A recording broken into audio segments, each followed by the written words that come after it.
tragic sign part 2, then out.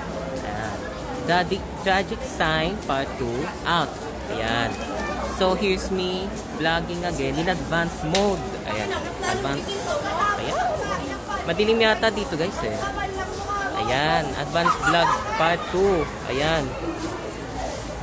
In advanced mode vlog part 2. Ayan guys. So, sinabi ko na sa inyo, 'di ba, yung tutorial kung paano nyo i-search yung dollars sa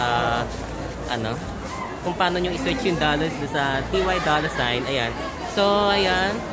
Kasi dollar sign daw kasi ang pangalan niya. So, dapat dollar sign nga ang ilalagay nyo. Yung mark na S na gano'n. Ayan.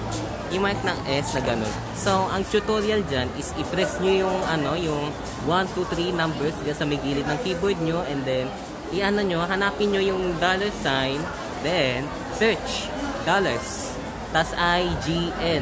Ayan. Ayan. So, hanapin nyo dyan si TY dollar sign guys ha.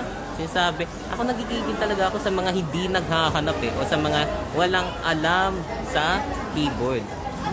So here's me making a tutorial na sa, 'di ba, sa ginawa ko kanina, yung yung dollars na gano'n.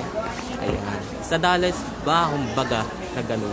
So specifically, it's true nga talaga. Totoo nga. Nag-aano nga talaga ako.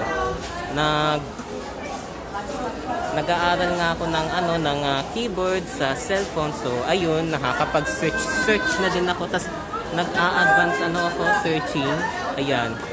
So kaya nga 'di ba, ang bilis ko mag-type sa keyboard. Hindi naman yung sobrang bilis na parang like after 1 to 2 seconds is tapos ka na.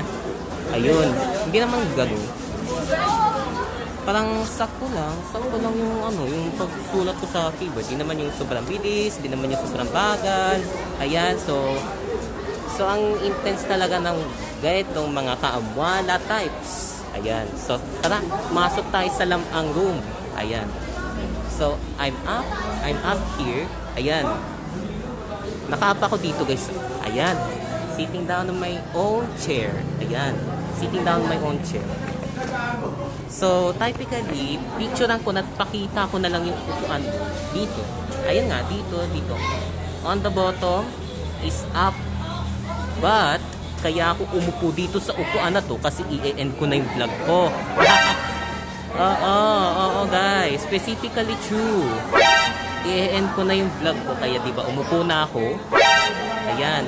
So, what's up sa inyo mga fanmates ko? Comment lang dyan kung kumusta na kayo. So, see you guys later ba? O bukas na lang? Basta, hintayin nyo na lang. Bye!